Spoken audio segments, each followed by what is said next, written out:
everybody. Hey guys. So I'm really excited because today I'm going to be interviewing my co-founder for the Armitage Foundation, Daniel Huf. Indeed. Together we co-founded the Armitage Foundation, which is a charity that's committed to increasing diversity across UK medical schools. But today we are talking about MBAs because Daniel is about to head off to Stanford in America to study an MBA. He actually got an offer to study an MBA at both Stanford and Harvard. Yeah. So he had to make the very challenging decision of which one to go to. And he chose Stanford, and not only is he going to study there his MBA, he actually is one of the Knight Hennessy Scholars, which is a huge deal. So Dan has done really well for himself. To tell you a little bit more about his background, you're so welcome, Dan. To tell you a bit more about his background, he studied English literature at Cambridge and got a first-class degree. He then went on to Germany, where he was a management trainee at Colgate. He then came back to the UK, where he was a strategy consultant at PwC, and now he's going off to do his MBA. So in today's video, I just want us to delve into the topic of MBAs. What is an MBA? Why is an MBA important? And just really give you guys insight, because I appreciate that if you're not from the business world, you might not really understand what an MBA is and why it's such a powerful tool to accelerate your career. So thank you, Dan, for allowing me to have a conversation with you. Absolutely. No, I can't I just want to start by, first of all, asking you, Dan, what exactly is an MBA? So an MBA is a Master's in Business Administration, and the premise of it is typically a 2-year-long master's degree that covers running an organization, from anything from a small startup to a large multinational conglomerate, and how to get from one to the other. So it's in all of the potential areas that a manager might need in order to run any type of business or organization in the future. Wow. Okay. And why is it beneficial? Like, why should somebody decide that I want to do an MBA? Why did you decide that I want to do an MBA? So for me, and this is going to be different for different people, for me it was largely about wanting to hone my leadership skills and be able to step into any kind of organization and add value.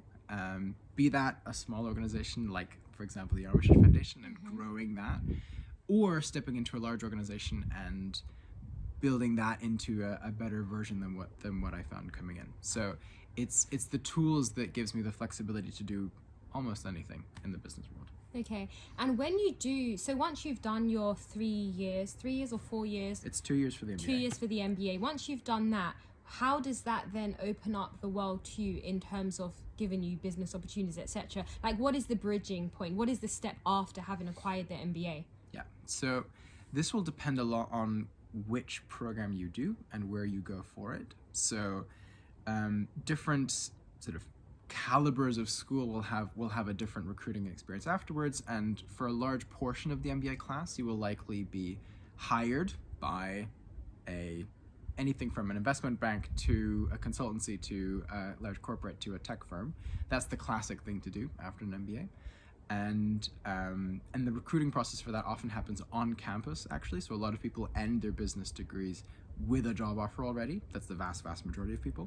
There's also a large contingency at some schools in particular, so Stanford is well known for this, that go into entrepreneurship. So we'll start organizations themselves, and they'll often have some kind of contacts with VC, so venture capital, for example, firms that might have given them funding to start that. Okay. So the range is very wide. In almost every industry that exists, there will end up being MBA students in some capacity. Now, to ask you more specific questions, how much does it cost to generally to study an MBA? Because this is an investment that you're making into your career. So my first question is, how much does it cost? And then where can people get funding sources if they're worried about finances, etc.? Because I don't think finances should put somebody off aspiring to have an MBA. I agree with that strongly. So an MBA is expensive, famously expensive, and especially in the US. So a top tier MBA program in the US, you can expect to be spending about $100,000 a year. $100,000 a year. $100,000 a year. And that is not just the cost of the program, it's also the cost of living expenses on top of that. But that's a ballpark, right? Some might end up being 110, 120, some might be a little bit less than that, but that is what you can expect. And the way that people fund that is typically actually taking on loans, which are in the grand scheme of things, relatively easy to get, because MBAs are a very valuable sort of an easy place to sort of give a loan, and typically people will pay those off relatively quickly, because an MBA, the return on investment for an MBA is usually fairly good, depending again on the tier of school that you're going to and the various different criteria that fit under that. Then there are also scholarships and different forms of funding. So a lot of people get sponsorship from the firm that they're coming from, which usually requires them to then return back to the firm for 2 years usually, but a fixed amount of time to pay off the amount that they've got. And then for me personally, so as Leanne mentioned, have this Knight Hennessy scholarship, which is a full ride, which means that there are also scholarships available.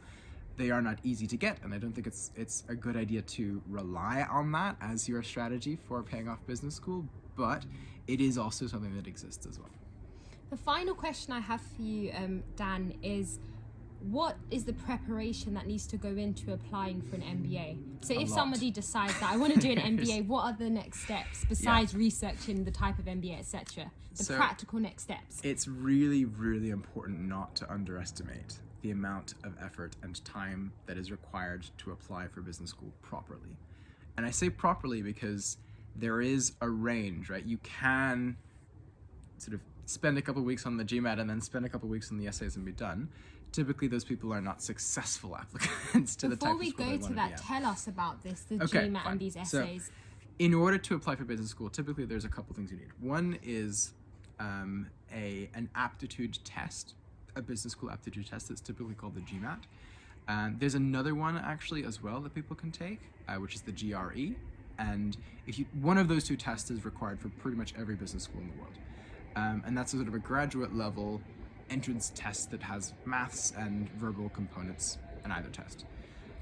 Once you've done that, and typically in order to sort of get into the top schools, you need a relatively top score, so you need to actually study for quite a while in order to achieve on the global scale at the level that you would need. And then after that, your next sort of big thing is the essays, which will differ from school to school. Typically, there will be anywhere between 1 and 5 essays of different sizes, depending on how many there are per school. And then also recommendation letters. So you usually need 2 recommenders to write recommendation letters for you, and then you send off your application and cross your fingers and hope for the best. Amazing. Do you think there's anything else that people might want to know that I haven't already asked you? Good question. I don't think so. No, I think we covered good ground. We covered quite a lot. Yeah.